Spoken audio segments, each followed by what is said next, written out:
ਵਾਹਿਗੁਰੂ ਜੀ ਕਾ ਖਾਲਸਾ ਵਾਹਿਗੁਰੂ ਜੀ ਕੀ ਫਤਿਹ। ਅਸਲਾਮ ਵਾਲੇਕਮ ਆਦਾਬ ਬਰਜ਼। ਮੈਂ ਤੁਹਾਡੀ ਹੋਸਟ ਅਨੀਲ ਮੁਖਰ ਤੇ ਮੈਂ ਟੀਵੀ 84 ਸਾਰੇ ਦਰਸ਼ਕਾਂ ਤੇ ਸਰੋਤਿਆਂ ਨੂੰ ਜੀ ਆਇਆਂ ਕਹਿੰਦੀ ਆ ਪ੍ਰੋਗਰਾਮ ਸੱਚੋ ਸੱਚ ਵਿੱਚ ਜਿਹੜੇ ਇਸ ਪ੍ਰੋਗਰਾਮ ਨਾਲ ਦੇਸ਼ਾਂ ਵਿਦੇਸ਼ਾਂ ਤੋਂ ਜੁੜ ਚੁੱਕੇ ਨੇ। ਖਾਲਸਾ ਅਫੇਅਰ ਸੈਂਟਰ ਦੇ ਸੰਚਾਲਕ ਡਾਕਟਰ ਅਮਰਜੀਤ ਸਿੰਘ ਜੀ ਸਟੂਡੀਓ 'ਚ ਮੇਰੇ ਨਾਲ ਸ਼ਾਮਲ ਨੇ। ਉਹਨਾਂ ਨਾਲ ਗੱਲਬਾਤ ਕਰਕੇ ਅੱਜ ਦਾ ਮਿਸ਼ਨ ਉੱਪਰ ਉਹਨਾਂ ਤੋਂ ਉਹਨਾਂ ਦਾ ਤਜਜ਼ੀਆ ਜਾਣਦੇ ਹਾਂ। ਜੀ ਰਾਜ ਸਾਹਿਬ ਵਾਹਿਗੁਰੂ ਜੀ ਕਾ ਖਾਲਸਾ ਵਾਹਿਗੁਰੂ ਜੀ ਕੀ ਫਤਿਹ। हाँ जी नीलम कौर जी ਤੁਹਾਨੂੰ ਵੀ ਤੇ ਦੁਨੀਆ ਭਰ ਚ ਬੈਠੇ ਸਾਡੇ ਬਹੁਤ ਹੀ ਪਿਆਰੇ ਸੋਹਣੇ ਸਿਆਣੇ ਸੁਨੱਖੇ ਟੀਵੀ 84 ਦੇ ਵਿਊਅਰਸ ਨੂੰ ਵੀ ਵਾਹਿਗੁਰੂ ਜੀ ਕਾ ਖਾਲਸਾ ਵਾਹਿਗੁਰੂ ਜੀ ਕੀ ਫਤਿਹ। ਸਾਡੇ ਬਹੁਤ ਹੀ ਪਿਆਰੇ ਮੁਸਲਮਾਨ ਭੈਣਾਂ ਭਰਾਵਾਂ ਨੂੰ ਅਸਲਾਮ ਅਲੈਕਮ। ਗੰਗਾ ਜਮਨੀ ਤਹਿਜ਼ੀਬ ਦੇ ਹਿੰਦੂ ਤਵੀਆਂ ਨੂੰ ਨਮੋ ਨਮੇ ਤੇ ਹੋਰ ਸਭ ਵੀਰਾਂ ਭੈਣਾਂ ਨੂੰ ਆਦਾਬਰਸ। ਜੀ ਡਾਕਟਰ ਸਾਹਿਬ ਜੀ ਨੂੰ ਪ੍ਰੋਗਰਾਮ ਸੱਚੋ ਸੱਚ ਵਿੱਚ ਬਹੁਤ ਧੰਨਵਾਦ ਜੀ ਡਾਕਟਰ ਸਾਹਿਬ। ਅੱਜ 21 ਅਪ੍ਰੈਲ 2026 8 ਵਿਸਾਖ ਨਾਨਕ ਸ਼ਾਹੀ ਸੰਮਤ 558 ਦਾ ਦਿਨ ਹੈ ਤੇ ਡਾਕਟਰ ਸਾਹਿਬ ਪ੍ਰੋਗਰਾਮ ਸ਼ੁਰੂ ਕਰਨ ਤੋਂ ਪਹਿਲਾਂ ਅਸੀਂ ਪ੍ਰਦਰਸ਼ਕਾਂ ਤੇ ਸਰੋਤਿਆਂ ਨੂੰ ਹਮੇਸ਼ਾ ਤਰ੍ਹਾਂ ਦੱਸਦੇ ਹਾਂ ਵਿਊਅਰਸ, ਜੇ ਤੁਸੀਂ ਹੱਕ ਸੱਚ ਇਨਸਾਫ ਤੇ ਦਾ ਇੱਕੋ ਇੱਕ ਚੈਨਲ ਟੀਵੀ 84 ਨੂੰ ਦੇਖਣਾ ਚਾਹੁੰਦੇ ਹੋ ਤਾਂ ਤੁਸੀਂ ਦੇਖ ਸਕਦੇ ਹੋ ਸਪੈਕਟਰਮ ਕੇਬਲ, ਆਰਸਨ ਕੇਬਲ, ਬਲਫਨ ਕੈਨੇਡਾ, ਰੋਕੂ, ਜਾਦੂ ਬਾਕਸ, ਸ਼ਾਵਾ, ਫੇਸਬੁੱਕ ਟੀਵੀ 84 ਦੀ ਐਪ ਰਾਹੀਂ online streaming and IP box ਤੇ ਤੁਸੀਂ ਟੀਵੀ 84 ਨੂੰ ਦੇਖ ਸਕਦੇ ਹੋ। ਵਿਊਅਰਸ, ਜੇ ਤੁਸੀਂ ਟੀਵੀ 84 ਨਾਲ ਜਾਂ ਪ੍ਰੋਗਰਾਮ ਸੱਚੋ ਸੱਚ ਨਾਲ ਫੇਸਬੁੱਕ ਰਾਹੀਂ ਜੁੜੇ ਤਾਂ ਸਮਾਂ ਤੋਂ ਵੱਧ ਲਾਈਕ ਕਰੋ ਤੇ ਸ਼ੇਅਰ ਕਰੋ ਅਤੇ ਨਾਲ ਹੀ YouTube ਤੇ ਸਬਸਕ੍ਰਾਈਬ ਵੀ ਕਰੋ। ਇਹ ਵੀ ਦੱਸ ਦਿਓ ਕਿ ਤੁਸੀਂ ਟੀਵੀ 84 ਦੀ ਐਪ ਨੂੰ ਐਂਡਰੋਇਡ ਐਂਡ ਐਪ ਸਟੋਰ ਤੇ ਡਾਊਨਲੋਡ ਕਰਕੇ ਜੋ ਟੀਵੀ 84 ਦੀ ਲਾਈਵ ਸਟ੍ਰੀਮ ਹੈ ਉਸ ਨੂੰ ਤੁਸੀਂ 24 ਆਵਰਸ ਦੇਖ ਸਕਦੇ ਹੋ। ਸੋ ਵਿਊਅਰਸ, ਪ੍ਰੋਗਰਾਮ ਦੀ ਸ਼ੁਰੂਆਤ ਕਰਨ ਜਾ ਰਹੇ ਹਾਂ ਅੱਜ ਦੀ ਸਪਾਂਸਰਸ਼ਿਪ ਦੇ ਵਾਲੇ ਨਾਲ ਕਿ ਅੱਜ ਦੇ ਪ੍ਰੋਗਰਾਮ ਸੱਚੋ ਸੱਚ ਨੂੰ ਸਪਾਂਸਰ ਕੀਤਾ ਗਿਆ ਹੈ ਕੈਲੀਫੋਰਨੀਆ ਤੋਂ ਸਰਦਾਰ ਸਿਮਰਪ੍ਰੀਤ ਸਿੰਘ ਜੀ ਵੱਲੋਂ। ਸੋ ਇਹਨਾਂ ਨੇ ਟੀਵੀ 84 ਦੀ ਵੱਧ ਤੋਂ ਵੱਧ ਸਪੋਰਟ ਕਰਨ ਲਈ ਕਿਹਾ ਔਰ ਖਾਲਸਾ ਤੇ ਸਿੱਖ ਕੌਮ ਦੀ ਚੜ੍ਹਦੀ ਕਲਾ ਦੀ ਅਰਦਾਸ ਕੀਤੀ ਹੈ। ਸੋ ਅੱਜ ਦੀ ਸਪਾਂਸਰਸ਼ਿਪ ਲਈ ਅਸੀਂ ਸਰਦਾਰ ਸਿਮਰਪ੍ਰੀਤ ਸਿੰਘ ਜੀ ਦਾ ਦਿਲ ਤੋਂ ਧੰਨਵਾਦ ਕਰਦੇ ਹਾਂ ਔਰ ਤੁਹਾਨੂੰ ਵੀ ਅਪੀਲ ਤੇ ਬੇਨਤੀ ਕਰਦੇ ਹਾਂ ਕਿ ਤੁਸੀਂ ਪ੍ਰੋਗਰਾਮ ਸੱਚੋ ਸੱਚ ਨੂੰ ਵੱਧ ਤੋਂ ਵੱਧ ਕਰੋ। ਸਪਾਂਸਰਸ਼ਿਪ ਲਈ ਤੁਸੀਂ ਕਾਲ ਕਰ ਸਕਦੇ ਹੋ ਸਾਡੇ ਫੋਨ ਨੰਬਰ ਤੇ 5166191984 ਨੰਬਰ ਤੇ WhatsApp ਕਰ ਸਕਦੇ ਹੋ। ਤੁਸੀਂ ਈਮੇਲ ਵੀ ਕਰ ਸਕਦੇ ਹੋ info@tv84.tv ਤੇ। ਸੋ ਵੀਅਰਸ, ਪਹਿਲੇ ਸੈਗਮੈਂਟ ਵਿੱਚ ਆਪਾਂ ਗੱਲਬਾਤ ਕਰਨ ਜਾ ਰਹੇ ਹਾਂ ਕਿ ਈਰਾਨ ਸੰਕਟ ਜਿਹੜਾ ਹੁਣ ਅਣਮਿੱਥੇ ਸਮੇਂ ਲਈ ਸਿਰ ਤੇ ਲਟਕਦੀ ਤਲਵਾਰ ਗਿਆ ਹੈ ਔਰ ਸ਼ੁਕਰ ਹੈ ਕਿ ਜੰਗ ਦੇ ਬੱਦਲ ਜਿਹੜੇ ਨੇ ਉਹ ਹਾਲ ਦੀ ਘੜੀ ਵਿੱਚ ਟਲ ਗਏ ਨੇ ਔਰ ਪ੍ਰੈਜ਼ੀਡੈਂਟ ਟਰੰਪ ਨੇ ਆਪਣੇ ਸੋਸ਼ਲ ਮੀਡੀਆ ਟਰੂਥ ਸੋਸ਼ਲ ਤੇ ਲਿਖਿਆ ਹੈ ਕਿ ਪਾਕਿਸਤਾਨ ਦੇ ਫੀਲਡ ਮਾਰਸ਼ਲ ਆਸਫ ਮਨੀਰ ਅਤੇ ਪ੍ਰਾਈਮ ਮਿਨਿਸਟਰ ਸ਼ਾਹਬਾਜ਼ ਸ਼ਰੀਫ ਦੀ ਬੇਨਤੀ ਤੇ ਈਰਾਨ ਦੇ ਖਿਲਾਫ ਜਿਹੜਾ ਸੀਜ਼ ਫਾਇਰ ਉਦੋਂ ਤੱਕ ਜਾਰੀ ਰਹੇਗਾ ਜਦੋਂ ਤੱਕ ਈਰਾਨ ਦੇ ਲੀਡਰ ਆਪਣੀ ਸਾਂਝੀ ਪ੍ਰਪੋਜ਼ਲ ਲੈ ਕੇ ਗੱਲਬਾਤ ਲਈ ਮੇਜ਼ ਤੇ ਨਹੀਂ ਆਉਂਦੇ। ਸੋ ਜ਼ਾਹਿਰ ਹੈ ਕਿ ਅਮਰੀਕਾ ਵੀ ਹਾਲ ਦੀ ਘੜੀ ਜੰਗ ਦੇ ਚੱਕਰ ਵਿੱਚੋਂ ਬਹਾਨੇ ਨਾਲ ਬਾਹਰ ਨਿਕਲ ਆਇਆ। ਸੋ ਇਸ ਬਾਰੇ ਆਪਾਂ ਗੱਲਬਾਤ ਕਰਨ ਜਾ ਰਹੇ ਹਾਂ। ਸੋ ਅਸੀਂ ਚਾਹਾਂਗੇ ਕਿ ਤੁਸੀਂ ਇਸੇ ਤਰ੍ਹਾਂ ਬਣੇ ਰਹਿਣਾ। ਦੇਖਣ ਸੁਣਨ ਲਈ ਤੁਹਾਡਾ ਸਭ ਦਾ ਬਹੁਤ ਬਹੁਤ ਧੰਨਵਾਦ। ਜੀ ਰਾਜ ਸਾਹਿਬ, ਕੀ ਵਿਚਾਰਾਂ ਨੇ? ਸਭ ਤੋਂ ਪਹਿਲਾਂ ਤਾਂ ਅੱਜ ਦੇ ਪ੍ਰੋਗਰਾਮ ਨੂੰ ਸਪਾਂਸਰ ਕਰਨ ਲਈ ਅਸੀਂ ਨੌਜਵਾਨ ਸਿਮਰਪ੍ਰੀਤ ਸਿੰਘ ਕੈਲੀਫੋਰਨੀਆ ਨਿਵਾਸੀ ਉਹਨਾਂ ਦਾ ਸ਼ੁਕਰੀਆ ਅਦਾ ਕਰਦੇ ਹਾਂ। ਜਿਵੇਂ ਮੈਂ ਕੱਲ੍ਹ ਵੀ ਕਿਹਾ ਸੀ ਕਿ ਜਦੋਂ ਨੌਜਵਾਨ ਪੀੜ੍ਹੀ ਤੁਹਾਡੇ ਮਸਲਿਆਂ ਨੂੰ ਸਮਝੇ ਵੀ ਔਰ ਫੁੱਟ ਸੋਲਜਰ ਬਣ ਕੇ ਉਸ ਕਾਨਸੈਪਟ ਨੂੰ, ਉਸ ਨਿਸ਼ਾਨੇ ਨੂੰ ਅੱਗੇ ਵੀ ਤੋਰੇ ਤੇ ਸਮਝੋ ਸੰਘਰਸ਼ ਜਾਰੀ ਹੈ। ਸੋ ਸਿਮਰਪ੍ਰੀਤ ਸਿੰਘ ਵੀ ਇੱਕ ਡੈਡੀਕੇਟਿਡ ਨੌਜਵਾਨ ਨੇ, ਵਿਚਾਰਵਾਨ ਨੇ ਔਰ ਟੀਵੀ 84 ਨਾਲ ਲੰਬੇ ਸਮੇਂ ਤੋਂ ਜੁੜੇ ਹੋਏ ਨੇ। ਅਸੀਂ ਸਿਮਰਪ੍ਰੀਤ ਸਿੰਘ ਔਰ ਉਹਨਾਂ ਦੇ ਸਮੁੱਚੇ ਪਰਿਵਾਰ ਦਾ ਬਹੁਤ ਬਹੁਤ ਧੰਨਵਾਦ ਕਰਦੇ ਹਾਂ। ਦੇਖੋ, ਜਦੋਂ ਜੰਗ ਚੱਲ ਰਿਹਾ ਹੁੰਦਾ ਹੈ, ਲੜਾਈ ਤਾਂ ਘਰ ਦੀ ਮਾੜੀ ਹੁੰਦੀ ਹੈ ਜਿਹਨੂੰ ਅਸੀਂ ਕਲੇਸ਼ ਕਹਿੰਦੇ ਹਾਂ, ਤੇ ਜਦੋਂ ਇਸ ਕਿਸਮ ਦਾ ਜੰਗ ਜਿਸ ਨੂੰ ਬਹੁਤ ਸਾਰੇ ਕੋਈ ਤੀਸਰੀ ਮਿੰਨੀ ਜੰਗ, ਤੀਸਰੀ ਮਿੰਨੀ ਸੰਸਾਰ ਜੰਗ ਕਹਿਣ ਲੱਗ ਗਏ ਸੀ ਔਰ ਕਈਆਂ ਦਾ ਕਹਿਣਾ ਸੀ ਕਿ ਇਹ ਜਿਸ ਪਾਸੇ ਜਾ ਰਹੀ ਹੈ ਅਲਟੀਮੇਟਲੀ ਨਿਊਕਲੀਅਰ ਦੇ ਵਿੱਚ ਐਂਡ ਹੋਏਗੀ ਔਰ ਇਸ ਦੇ ਉੱਤੇ ਈਵਨ ਇੱਕ ਕੌਨਫੀਡੈਂਸ਼ੀਅਲ ਮੀਟਿੰਗ ਦਾ ਜਿਹੜਾ ਲੀਕ ਆਊਟ ਵੀ ਹੋਇਆ ਕਿ ਜਦੋਂ ਵੀਕਐਂਡ ਦੇ ਉੱਤੇ ਵਾਈਟ ਹਾਊਸ 'ਚ ਫੌਜੀ ਉਹਨਾਂ ਦਾ ਮੇਨ ਕਮਾਂਡਰ ਜਨਰਲ ਔਰ ਉਹਨਾਂ ਦੇ ਦੂਸਰੇ ਤੁਰੇ ਤੇ ਪ੍ਰੈਜ਼ੀਡੈਂਟ ਟਰੰਪ ਨੇ ਜਿਹੜਾ ਹੈ ਉਹ ਇਸ ਕਿਸਮ ਦੀ ਇੰਡੀਕੇਸ਼ਨ, ਕਿਉਂਕਿ ਜਦੋਂ ਇਹ ਬਿਆਨ ਵੀ ਉਹਨਾਂ ਦਾ ਪ੍ਰੈਜ਼ੀਡੈਂਟ ਟਰੰਪ ਦਾ ਆਇਆ ਸੀ ਕਿ ਵੀ ਅਸੀਂ ਜਿਹੜਾ ਇਸ ਸਾਰੀ ਸਿਵਲਾਈਜੇਸ਼ਨ ਨੂੰ ਖ਼ਤਮ ਕਰ ਦਿਆਂਗੇ ਤਹਿਜ਼ੀਬ ਨੂੰ ਖਤਮ ਕਰ ਦਿਆਂਗੇ, ਸਟੋਨ ਏਜ 'ਚ ਲੈ ਜਾਵਾਂਗੇ। ਤੇ ਇਹ ਜਿਹੜੇ ਕੁਝ ਮਿਲਟਰੀ ਐਕਸਪਰਟ ਜਾਂ ਕੁਝ ਉਹ ਲੋਕ ਜਿਹੜੇ ਵਾਈਟ ਹਾਊਸ ਦੇ ਵਿੱਚ ਹਾਇਰ ਲੈਵਲ ਤੇ ਜਾਂ CIA ਦੇ ਉੱਤੇ CIA ਦੇ ਵਿੱਚ ਕੰਮ ਕਰ ਚੁੱਕੇ ਸੀ, ਉਹਨਾਂ ਦਾ ਕਹਿਣਾ ਸੀ ਕਿ ਇਹ ਜਿਹੜਾ ਕੋਡ ਹੈ ਕਿ ਸਿਵਲਾਈਜੇਸ਼ਨਲ ਜਿਹੜੀ ਹੈ ਐਰੈਡੀਕੇਸ਼ਨ ਜਾਂ ਉਸ ਨੂੰ ਜਿਹੜਾ ਓਬਲੀਟਰੇਟ ਕਰਨਾ, ਇਹ ਉਹ ਕਹਿੰਦੇ ਸੀ ਕਿ ਕੋਡ ਹੈ ਰੈੱਡ ਬਟਨ ਦਾ, ਜਿਹਦਾ ਮਤਲਬ ਨਿਊਕਲੀਅਰ ਹੁੰਦਾ। ਔਰ ਜਦੋਂ ਇਸ ਕਿਸਮ ਦਾ ਪ੍ਰਗਟਾਵਾ ਕੀਤਾ ਗਿਆ ਤੇ ਕਿਹਾ ਜਾਂਦਾ ਹੈ ਕਿ ਬਈ ਜਿਹੜਾ ਚੀਫ ਫੌਜੀ ਜਨਰਲ ਸੀ, ਹਾਲਾਂ ਉਸ ਤੋਂ ਪਹਿਲਾਂ ਇੱਕ 4 ਸਟਾਰ ਜਨਰਲ ਜਿਹੜਾ ਰਿਟਾਇਰਮੈਂਟ ਦੇ ਨੇੜੇ ਸੀ ਔਰ ਪ੍ਰੈਜ਼ੀਡੈਂਟ ਟਰੰਪ ਹੀ ਉਹਨੂੰ ਲਿਆਏ ਸੀ, ਉਹ ਆਲਰੇਡੀ ਉਹਨੂੰ ਰਿਜ਼ਾਈਨ ਕਰਨ ਤੇ ਮਜਬੂਰ ਕਰ ਦਿੱਤਾ ਸੀ। ਕਿਉਂਕਿ ਹੁੰਦਾ ਇਹ ਹੈ ਕਿ ਵੀ ਇੱਕ ਪਾਸੇ ਤਾਂ ਜੇ ਤੁਹਾਡਾ ਜਿਹੜਾ ਸਿਸਟਮ ਹੈ ਕੰਮ ਕਰਨ ਦਾ, ਉਸ ਤੁਹਾਡੇ ਐਕਸਪਰਟ ਹੋਣ, ਜ਼ਰੂਰੀ ਨਹੀਂ ਹੁੰਦਾ ਕਿ ਵੀ ਜਿਹੜਾ ਬੰਦਾ ਡਿਸੀਜਨ ਮੇਕਰ ਹੁੰਦਾ ਹੈ ਜਾਂ ਸੀਟ ਆਫ ਪਾਵਰ ਤੇ ਹੁੰਦਾ ਉਹ ਕਿੰਗ ਹੋਏ ਜਾਂ ਪ੍ਰਾਈਮ ਮਿਨਿਸਟਰ ਪ੍ਰੈਜ਼ੀਡੈਂਟ ਹੋਣ। ਔਰ ਪੁਰਾਣੇ ਵੀ ਕਾਮਯਾਬ ਬਾਦਸ਼ਾਹ ਉਹਨਾਂ ਨੂੰ ਹੀ ਮੰਨਿਆ ਜਾਂਦਾ ਸੀ ਜਿਨ੍ਹਾਂ ਦੇ ਸਲਾਹਕਾਰ, ਐਡਵਾਈਜ਼ਰ ਜਾਂ ਜਿਨ੍ਹਾਂ ਨੂੰ ਪ੍ਰਾਈਮ ਮਿਨਿਸਟਰ ਵੀ ਮੁੱਖ ਜਿਹੜਾ ਦੇ ਤੌਰ ਤੇ ਕਿਹਾ ਜਾਂਦਾ ਸੀ ਜੀ, ਕਿ ਜਿਹਦੇ ਸਿਆਣੇ ਹੋਣ।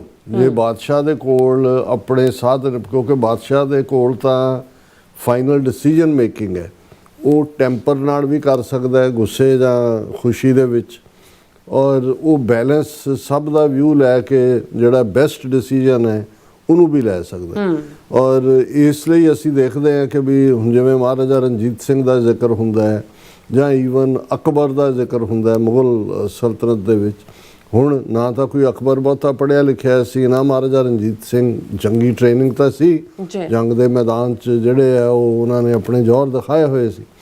ਲੇਕਿਨ ਜੇ ਮੁਗਲ ਸਲਤਨਤ ਦੇ ਵਿੱਚ ਅਕਬਰ ਦੇ ਪੀਰੀਅਡ ਨੂੰ, ਹਾਲਾਂਕਿ ਬਹੁਤ ਯੰਗ ਸੀ ਅਕਬਰ ਜਦੋਂ ਤਖਤ ਦੇ ਉੱਤੇ ਬੈਠਾ, 11-12 ਸਾਲ ਦਾ ਸੀ, ਇਵੇਂ ਹੀ ਜੇ ਮਹਾਰਾਜਾ ਰਣਜੀਤ ਸਿੰਘ, ਉਹ ਵੀ ਜਦੋਂ ਉਹਨਾਂ ਦੇ ਪਿਤਾ ਦੀ ਜੰਗ ਦੇ ਮੈਦਾਨ 'ਚ ਮੌਤ ਹੋਈ ਤੇ ਉਹ 11-12 ਸਾਲ ਦੇ ਸੀ, 19 ਸਾਲ ਦੀ ਉਮਰ 'ਚ ਲਾਹੌਰ ਫਤਿਹ ਕੀਤਾ ਸੀ।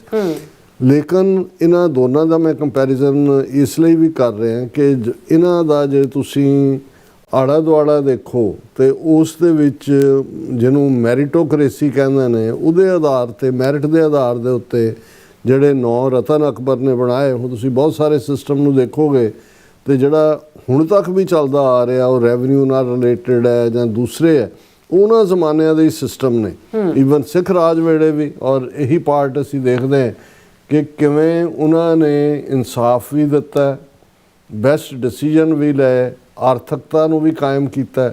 ਔਰ ਕਿਉਂਕਿ ਉਹਨਾਂ ਦੀ ਵਿਜ਼ਡਮ ਇਹ ਸੀ ਕਿ ਉਹਨਾਂ ਨੇ ਆਪਣੇ ਆਲੇ ਦੁਆਲੇ ਜਿਨ੍ਹਾਂ ਤੋਂ ਕੰਮ ਲਿਆ ਜਾਂ ਜਿਹੜੇ ਵਜ਼ੀਰ ਸਨ ਜਾਂ ਦੂਸਰੇ ਸਨ, ਉਹ ਇੱਕ ਜਿਹੜਾ ਉਹ ਸਾਰੇ ਦੀ ਸਿਆਣਪ ਰੱਖਦੇ ਸੀ ਉਹਨੂੰ ਹੈਂਡਲ ਕਰਨ ਦੀ। ਮੌਜੂਦਾ ਪੀਰੀਅਡ ਦੇ ਵਿੱਚ ਵੀ ਜੇ ਅਸੀਂ ਜਦੋਂ ਜੂਨੀਅਰ ਬੁਸ਼, ਹਾਲਾਂਕਿ ਸੀਨੀਅਰ ਬੁਸ਼ ਤਾਂ ਖੁਦ ਵੀ ਸੈਕੰਡ ਵਰਲਡ ਵਾਰ ਵੇਲੇ ਪਾਇਲਟ ਵੀ ਰਿਹਾ ਸੀ, CIA ਦਾ ਹੈਡ ਵੀ ਰਿਹਾ ਔਰ ਸਿਆਣਾ ਸੀ। ਹਾਲਾਂਕਿ ਗਲਤੀ ਉਹਦੇ ਤੋਂ ਵੀ ਹੋਈ ਜਿਹੜੀ 1991 ਦੀ ਪਰਸ਼ੀਅਨ ਗਲਫ ਵਾਰ ਸੀ, ਜਿਹੜੀ ਕੁਵੈਤ ਦੇ ਉੱਤੇ ਖੁਦ ਹੀ ਅਮਰੀਕਾ ਨੇ ਇੰਸਟੀਗੇਟ ਕੀਤਾ ਸਦਾਮ ਹੁਸੈਨ ਨੂੰ ਹਮਲਾ ਕਰਨ ਦੇ ਲਈ, ਔਰ ਫਿਰ ਫੌਜ ਭੇਜੀ ਔਰ ਇਕਨੋਮੀ ਦਾ ਬੁਰਾ ਹਾਲ ਹੋਇਆ ਔਰ ਉਹ ਸੈਕੰਡ ਟਰਮ ਹਾਰ ਗਿਆ ਸੀਨੀਅਰ ਬੁਸ਼। ਉਸ ਤੋਂ ਬਾਅਦ ਉਹਦਾ ਬੇਟਾ ਜਿਹੜਾ ਸੀ ਜੂਨੀਅਰ ਬੁਸ਼ ਜਿਹਨੂੰ ਕਿਹਾ ਜਾਂਦਾ ਹੈ, ਉਹਨੇ ਉਸ ਬਾਰੇ ਸੀ ਕਿ ਵੀ ਨਾ ਕੋਈ ਬਹੁਤੀ ਪ੍ਰੋਪਰ ਐਜੂਕੇਸ਼ਨ ਸੀ, ਨਾ ਕੋਈ ਵਰਲਡ ਪੋਲਿਟਿਕਸ ਬਾਰੇ ਬਹੁਤਾ ਪਤਾ ਸੀ ਨਾ, ਹਾਲਾਂਕਿ ਕਿਉਂਕਿ ਫੈਮਿਲੀ ਜਿਹੜੀ ਹੈ ਉਹ ਪੋਲਿਟਿਕਸ 'ਚੋਂ ਆਈ ਹੋਈ ਸੀ, ਬਾਪ ਵੀ ਔਰ ਮਾਂ ਵੀ, ਬਾਰਬਰਾ ਬੁਸ਼ ਵੀ ਬਹੁਤ ਸਿਆਣੀ ਲੇਡੀ ਸੀ। ਲੇਕਿਨ ਉਸ ਦਾ ਪੀਰੀਅਡ ਇਹਦੇ ਬਾਵਜੂਦ ਕਿ 9/11 ਉਹਦੇ ਪੀਰੀਅਡ 'ਚ ਹੋਇਆ, ਹਾਲਾਂਕਿ ਉਹਨੇ ਵੀ ਇੱਕ ਵੱਡਾ ਬਲੰਡਰ ਜਿਹੜਾ ਕੀਤਾ ਜਿਸ ਦੇ ਥੱਲੇ ਅਮਰੀਕਾ ਨੂੰ ਉਹਦੇ 'ਚੋਂ ਪਰਸਨਲ ਰਿਵੈਂਜ ਸੀ, ਕਾਊਬਾਏ ਲਾਈਕ ਪਾਰਟ ਜਿਹੜਾ 2003 'ਚ ਇਰਾਕ ਦੇ ਉੱਤੇ ਹਮਲਾ ਕਰਨਾ ਸੀ, ਇਹ ਨੈਰੇਟਿਵ ਬਣਾ ਕੇ ਕਿ ਜਿਹੜਾ ਇਹ ਜੀ ਵੈਪਨ ਆਫ ਮਾਸ ਡਿਸਟਰਕਸ਼ਨ ਹੈ ਉਹਦੇ ਕੋਲ। ਲੇਕਿਨ ਜਿਹੜੀ ਮੈਂ ਗੱਲ ਕਹਿਣਾ ਚਾਹੁੰਦਾ ਵੀ ਜਦੋਂ ਉਹ ਐਜ਼ ਏ ਪ੍ਰੈਜ਼ੀਡੈਂਟ ਲੜ ਵੀ ਰਿਹਾ ਸੀ ਔਰ ਪ੍ਰੈਜ਼ੀਡੈਂਸ਼ੀਅਲ ਡਿਬੇਟਸ ਜਾਂ ਦੂਸਰਿਆਂ 'ਚ ਆਮ ਅਮਰੀਕਨਾਂ ਦਾ ਜਿਹੜਾ ਉਹ ਸੀ ਕਿ ਵੀ ਇਹ ਕਿਵੇਂ ਹੈਂਡਲ ਕਰੇਗਾ, ਉਹਨੂੰ ਤਾਂ ਇਹ ਵੀ ਨਹੀਂ ਪਤਾ ਵੀ ਇੰਡੀਆ ਤੇ ਉਹ ਸਾਰੇ ਖਿੱਤੇ ਦਾ ਕੀ ਹੈ, ਦੋ ਨਾਵਾਂ ਨੂੰ ਵੀ ਜੋੜ ਦਿੰਦਾ ਹੈ ਕੋਈ ਵਰਲਡ। ਲੇਕਿਨ ਉਸ ਨੇ ਸਮਾਰਟ ਡਿਕ ਚੈਨੀ ਉਹਨੂੰ ਜਿਹੜਾ ਹੈ ਉਹ ਆਪਣਾ ਵਾਈਸ ਪ੍ਰੈਜ਼ੀਡੈਂਟ ਲਿਆ, ਔਰ ਫਿਰ ਜਿਹੜਾ ਮਿਸਟਰ ਰੈਮਸਫੀਲਡ ਜਿਹੜਾ ਉਹਦੀ ਕੈਬਨਿਟ ਸੀ। ਸੋ ਇਹਦੇ ਬਾਵਜੂਦ ਕਿ 9/11 ਦਾ ਕ੍ਰਾਈਸਿਸ ਬਹੁਤ ਵੱਡਾ ਕ੍ਰਾਈਸਿਸ ਸੀ, ਲੇਕਿਨ ਜਿਵੇਂ ਹੈਂਡਲ ਕੀਤਾ ਜਦੋਂ ਕਿ ਅਮਰੀਕਾ ਦੀ ਧਰਤੀ ਤੇ ਇਵੇਂ ਪਹਿਲਾਂ ਕਦੇ ਨਹੀਂ ਸੀ ਹੋਇਆ ਕਿ ਵੀ ਕਿਸੇ ਦਾ ਅਟੈਕ ਅਮਰੀਕਾ ਦੀ ਮੇਨਲੈਂਡ ਤੇ ਆਇਆ ਹੋਇਆ। ਕਲੋਜ਼ੈਸਟ ਪਰਲ ਹਾਰਬਰ ਸੀ ਸੈਕੰਡ ਵਰਲਡ ਵਾਰ ਦੇ ਵੇਲੇ ਜਦੋਂ ਜਾਪਾਨ ਨੇ ਅਟੈਕ ਕੀਤਾ, ਪਰ ਇੱਥੇ ਵਰਲਡ ਟ੍ਰੇਡ ਸੈਂਟਰ ਔਰ ਪੈਂਟਾਗਨ ਔਰ ਇੱਕ ਜਿਹੜਾ ਵਾਈਟ ਹਾਊਸ ਜਾਂ ਕੈਪੀਟਲ ਹਿਲ ਵੱਲ ਜਾ ਰਿਹਾ ਸੀ, 4000 ਦੇ ਕਰੀਬ ਜਿਹੜੀਆਂ ਨੇ 3000 ਪਲੱਸ ਜਿਹੜੀਆਂ ਨੇ ਉਹ ਲਾਸ਼ਾਂ ਡਿੱਗੀਆਂ ਹੋਣ। ਨੇਸ਼ਨ ਦਾ ਮੋਰਾਲ ਕਾਇਮ ਰੱਖਣਾ, ਕਿਵੇਂ ਅੱਗੇ ਤੋਰਨਾ, ਕਿਉਂਕਿ ਐਡਵਾਈਜ਼ਰ ਨਾਲ ਸਿਆਣੇ ਸੀ। ਹੁਣ ਜਦੋਂ ਪ੍ਰੈਜ਼ੀਡੈਂਟ ਟਰੰਪ ਦਾ ਇਹ ਹੁੰਦਾ ਹੈ ਕਿ ਵੀ ਪ੍ਰੈਜ਼ੀਡੈਂਟ ਟਰੰਪ ਖੁਦ ਤਾਂ ਉਹਨਾਂ ਦੀ ਕੋਈ ਪੋਲੀਟੀਕਲ ਟ੍ਰੇਨਿੰਗ ਨਹੀਂ ਹੈ, ਉਹ ਤਾਂ ਕਦੇ ਇਹ ਵੀ ਨਹੀਂ ਹੈ ਵੀ ਕੋਈ ਕੌਂਸਲਮੈਨ ਦੀ ਵੀ ਇਲੈਕਸ਼ਨ ਲੜੀ ਹੋਏ, ਕੋਈ ਉਹ ਸੈਨੇਟ ਜਾਂ ਕਾਂਗਰਸ ਜਾਂ ਦੂਜੇ 'ਚੋਂ ਨਹੀਂ ਆਏ। ਹਾਲਾਂਕਿ ਇਸ ਗੱਲ ਨੂੰ ਕਈ ਵਾਰ ਪੋਜ਼ਿਟਿਵ ਵੀ ਮੰਨਿਆ ਜਾਂਦਾ ਹੈ ਕਿ ਵੀ ਜਿਹੜੇ ਬਿਊਰੋਕਰੇਸੀ ਜਾਂ ਦੂਜੇ 'ਚੋਂ ਖਿੜ ਕੇ ਆਏ ਹੁੰਦੇ ਨੇ, ਉਹਨਾਂ ਦੇ ਨਾਲ ਘਿਸੜ ਕੁਸੜ ਕੇ ਉਹ independent out of the box decision ਨਹੀਂ ਲੈ ਸਕਦੇ। ਇਸ ਲਈ ਪ੍ਰੈਜ਼ੀਡੈਂਟ ਟਰੰਪ ਨੂੰ ਅਮਰੀਕਨਾਂ ਨੇ ਜੇ ਪ੍ਰੈਫਰ ਕੀਤਾ, ਚੁਣਿਆ, ਦੂਸਰੀ ਟਰਮ ਲਈ ਵੀ ਲਿਆਂਦਾ, ਇਹਦੇ ਬਾਵਜੂਦ ਕਿ ਪਹਿਲੀ ਟਰਮ ਦੇ ਐਂਡ ਦੇ ਵਿੱਚ ਜੋ ਕੈਪੀਟਲ ਹਿਲ ਤੇ ਹੋਇਆ ਜਾਂ ਦੂਸਰਾ ਉਹ ਇੱਕ ਕਾਫੀ ਨਾਖੁਸ਼ਗਵਾਰ ਸੀ ਸਾਰਾ ਪਾਰਟ। ਪਰ ਫਿਰ ਵੀ ਇਹ ਹੋਪ ਸੀ ਕਿ ਵੀ ਪ੍ਰੈਜ਼ੀਡੈਂਟ ਟਰੰਪ ਉਹਨਾਂ ਦਾ ਇਹ ਕਲੀਅਰਲੀ ਉਹਨਾਂ ਦੀ ਜਿਹੜੀ ਆਊਟਲੁੱਕ ਸੀ ਸਿਚੁਏਸ਼ਨਸ ਬਾਰੇ ਕਿ ਅਸੀਂ ਅਮਰੀਕਾ ਨੂੰ ਮਹਾਨ ਬਣਾਉਣਾ ਹੈ, ਜੰਗਾਂ 'ਚ ਨਹੀਂ ਉਲਝਾਉਣਾ। ਔਰ ਉਹ ਸਭ ਤੋਂ ਵੱਡੇ ਕ੍ਰਿਟਿਕ ਸੀ ਜੂਨੀਅਰ ਬੁਸ਼ ਦੇ ਇਰਾਕ ਵਾਰ ਲਈ 2003 ਦੀ, ਔਰ ਉਹਨਾਂ ਦਾ ਉਸ ਪੀਰੀਅਡ ਦਾ ਕਿ ਵੀ ਜਦੋਂ ਇੰਪੀਚਮੈਂਟ ਕਲਿੰਟਨ ਦੀ ਹੋਈ ਮੋਨਿਕਾ ਲੈਵਿੰਸਕੀ ਦੇ ਕੇਸ ਦੇ ਵਿੱਚ, ਤਾਂ ਉਹਨਾਂ ਨੇ ਕਿਹਾ ਕਿ ਵੀ ਮੈਨੂੰ ਦੁੱਖ ਹੈ ਕਿ ਵੀ ਇਵੇਂ ਹੋਇਆ, ਬੁਸ਼ ਦੀ ਹੋਣੀ ਚਾਹੀਦੀ ਸੀ ਇਰਾਕ ਵਾਰ ਦੇ ਲਈ ਇੰਪੀਚਮੈਂਟ। ਸੋ ਮਤਲਬ ਇਹ ਹੈ ਕਿ ਇੰਨਾ ਫਰਮਲੀ ਪ੍ਰੈਜ਼ੀਡੈਂਟ ਟਰੰਪ ਇਹ ਸਮਝਦੇ ਸੀ ਕਿ ਵੀ ਇਹ ਜਿਹੜੀਆਂ ਬੇਲੋੜੀਆਂ ਜੰਗਾਂ ਨੇ ਇਹ ਅਮਰੀਕਾ ਦੀ ਇਕਨੋਮੀ ਨੂੰ ਵੀ ਥੱਲੇ ਸੁੱਟਦੀਆਂ ਨੇ, ਅਮਰੀਕਨ ਲਾਈਫ ਨੂੰ ਇੰਡੇਂਜਰ ਕਰਦੀਆਂ। ਔਰ ਇਸ ਲਈ ਜਿਹੜਾ ਪ੍ਰੈਜ਼ੀਡੈਂਟ ਟਰੰਪ ਦਾ ਜਿਹੜਾ ਸਾਦੇ ਅੰਦਾਜ਼ ਦੇ ਵਿੱਚ ਔਰ ਆਪਣੀ ਗੱਲ ਕਹਿਣ ਦਾ ਸਲੀਕਾ ਔਰ ਕੋਈ ਫਿਲਟਰ ਨਹੀਂ, ਕਿਉਂਕਿ ਬਹੁਤ ਵਾਰ ਇਹ ਸਪੀਚ ਰਾਈਟਰ ਕੋ ਹੋਰ ਹੁੰਦਾ, ਕਹਿ ਕੋਈ ਹੋਰ ਰਹੇ ਹੁੰਦੇ ਨੇ, ਜੋ ਕੁਝ ਵੀ ਹੈ ਜਿਹਨੂੰ ਬੈਲਟ ਵੇ ਡਿਸੀਜਨਸ ਕਹਿੰਦੇ ਨੇ। ਸੋ ਅਮਰੀਕਨਸ ਬਾਈ ਐਂਡ ਲਾਰਜ ਅੱਕੇ ਹੋਏ ਸੀ ਬੈਲਟ ਵੇ ਵਾਲਿਆਂ ਦੇ, ਉਹ ਸਾਰੇ ਲੌਬਿਸਟ ਹਾਇਰ ਕੀਤੇ ਹੋਏ ਨੇ ਦੂਜੇ। ਸੋ ਉਹਨਾਂ ਨੂੰ ਸੀ ਕਿ ਵੀ ਇਹ ਸਟੇਟਮੈਨ ਹੈ, ਇਹ ਜੰਗਾਂ 'ਚ।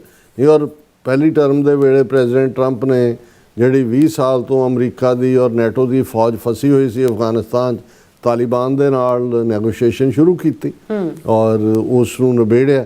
ਸੋ ਹੁਣ ਦੇ ਪੀਰੀਅਡ ਦੇ ਵਿੱਚ ਅਨਫੋਰਚੂਨੇਟਲੀ ਜੇ ਇਹ ਕਹਿਣਾ ਹੋਏ ਕਿ ਉਹਨਾਂ ਦਾ ਜਿਹੜਾ ਆਲਾ ਦੁਆਲਾ ਹੈ ਉਹਨਾਂ ਦੇ ਵਿੱਚ ਕੋਈ ਇਸ ਕਿਸਮ ਦੀ ਕੋਈ ਐਕਸਪੀਰੀਅੰਸ ਲਾਈਨ, ਕਿਉਂਕਿ ਜਿਹੜੇ ਡਿਪਲੋਮੈਟ ਬਣਾਏ ਜਾਂਦੇ ਨੇ, ਐਂਬੈਸਡਰ ਹੁੰਦੇ ਨੇ, ਜਾਂ ਜਿਹੜੇ ਇਹਨਾਂ ਦੇ ਅਮਰੀਕਨ ਪੋਲੀਟੀਕਲ ਸਿਸਟਮ ਦੇ ਲਈ ਟ੍ਰੇਨਡ ਸਿਵਲ ਸਰਵੈਂਟ ਹੁੰਦੇ ਨੇ, ਜਦੋਂ ਤੁਸੀਂ ਉਹਨਾਂ ਨੂੰ ਪਾਸੇ ਕਰਕੇ ਸਿਰਫ ਤੇ ਸਿਰਫ ਤੁਹਾਡਾ ਕ੍ਰਾਈਟੇਰੀਆ ਲਾਇਲਿਸਟ ਹੋਏ ਕਿ ਤੁਹਾਡਾ ਵਫਾਦਾਰ ਕੌਣ ਹੈ, ਤੇ ਉਦੋਂ ਫਿਰ ਇਸ ਕਿਸਮ ਦੇ ਹੀ ਹੋਣਗੇ, ਜਾਂ ਤਾਂ ਜੀ ਹਜ਼ੂਰੀਏ ਹੋਣਗੇ ਬਿਲਕੁਲ, ਔਰ ਜਾਂ ਫਿਰ ਜਿਹੜਾ ਕੋਈ ਕੁਛ ਕਹਿਣ ਦੀ ਹਿੰਮਤ ਰੱਖੇਗਾ ਉਹ ਬਾਹਰ ਜਾਏਗਾ।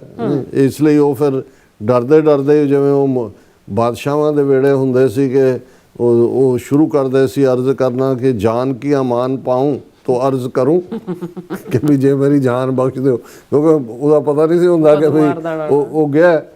ਸੋ ਹੁਣ ਜਿਹੜੇ ਲੋਕ ਆਲੇ ਦੁਆਲੇ ਨੇ ਉਹਨਾਂ 'ਚ ਕੋਈ ਐਕਸਪੀਰੀਅੰਸ ਲਾਈਨ ਨਹੀਂ ਹੈ।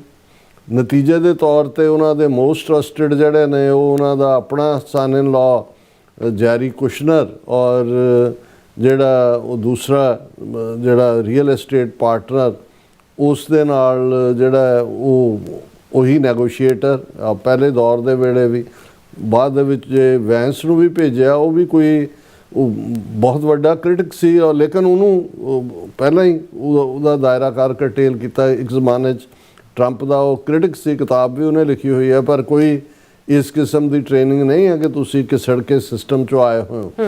ਹੁਣ ਇਹ ਮੈਂ ਵੇਰਵਾ ਇਸ ਲਈ ਦਿੱਤਾ ਹੈ ਕਿ ਵੀ ਹੁਣ ਇਹਦੇ 'ਚ ਕੋਈ ਸ਼ੱਕ ਨਹੀਂ ਹੈ ਕਿ ਜਿਵੇਂ ਪ੍ਰੈਜ਼ੀਡੈਂਟ ਟਰੰਪ 47th ਪ੍ਰੈਜ਼ੀਡੈਂਟ ਨੇ, 47ਵੇਂ ਪ੍ਰੈਜ਼ੀਡੈਂਟ ਨੇ। ਔਰ ਉਹ ਜਦੋਂ ਕਹਿੰਦੇ ਸੀ ਕਿ ਈਰਾਨ ਕ੍ਰਾਈਸਿਸ 1979 'ਚ ਜਿਹੜਾ ਹੋਇਆ 47 ਸਾਲ ਹੋ ਗਏ, ਇਹਨਾਂ ਵਰਿਆਂ ਦੇ ਵਿੱਚ ਸਾਰੇ ਪ੍ਰੈਜ਼ੀਡੈਂਟਸ ਨੇ ਫਾਈਲਾਂ ਦੇਖੀਆਂ, ਈਰਾਨ ਨੂੰ ਡੇਂਜਰ ਵੀ ਦੇਖਿਆ ਔਰ ਜਿਹੜਾ ਉਹ ਅਮਰੀਕਾ ਵਿਰੋਧੀ ਵੀ ਦੇਖਿਆ, ਲੇਕਿਨ ਕਿਸੇ ਨੇ ਡੇਅਰ ਨਹੀਂ ਕੀਤਾ ਹੱਥ ਪਾਉਣਾ। ਹਾਲਾਂਕਿ ਇਸ ਨੂੰ ਉਹ ਆਪਣੀ ਇੱਕ ਪ੍ਰਾਪਤੀ ਦੇ ਤੌਰ 'ਤੇ ਦੱਸਣਾ ਚਾਹੁੰਦੇ ਸੀ।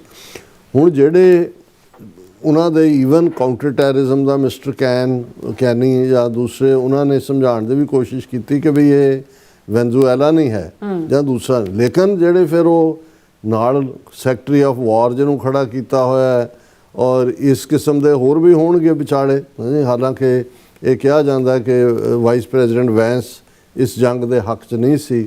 ਮਾਰਕੋ ਰੂਬੀਓ ਸੈਕਟਰੀ ਆਫ ਸਟੇਟ, ਉਹ ਵੀ ਹੁਣ ਤੁਹਾਨੂੰ ਨੈਗੋਸ਼ੀਏਸ਼ਨ ਜਾਂ ਦੂਸਰੇ 'ਚ ਜੇ ਡਿਪਲੋਮੇਸੀ ਨੂੰ ਲੀਡ ਕਰਦਾ ਕੋਈ ਵੀ ਤਾਂ ਸੈਕਟਰੀ ਆਫ ਸਟੇਟ ਕਰਦਾ। ਜਦੋਂ ਅਸੀਂ ਹੈਨਰੀ ਕਿਸਿੰਜਰ ਦੀ ਗੱਲ ਕਰਦੇ ਹਾਂ ਕਿ ਭਾਈ ਕਿਵੇਂ ਉਹਨੇ ਨੈਗੋਸ਼ੀਏਸ਼ਨ ਲੀਡ ਕੀਤੀ ਜਾਂ ਦੂਸਰਾ ਹੋਇਆ। ਸੋ ਕੁੱਲ ਮਿਲਾ ਕੇ ਫਿਰ ਟਾਈਮਿੰਗ ਤੁਸੀਂ ਜਾਂ ਤਿਆਰੀ, ਔਰ ਇਹ ਬਾਅਦ ਦੇ ਵਿੱਚ ਅਮਰੀਕਾ ਦੇ ਇਨਸਾਈਡਰਸ ਦਾ ਵੀ ਕਹਿਣਾ ਸੀ ਕਿ ਵੀ ਪ੍ਰੈਜ਼ੀਡੈਂਟ ਟਰੰਪ ਨੂੰ ਨੇਤਨਯਾਹੂ ਨੇ, ਔਰ ਮੈਜੋਰਿਟੀ ਅਮਰੀਕਨ ਹੁਣ ਇਸ ਕਨਕਲੂਜਨ ਤੇ ਪਹੁੰਚ ਗਏ ਕਿ ਇਹ ਜੰਗ ਸਾਡੀ ਨਹੀਂ ਹੈ।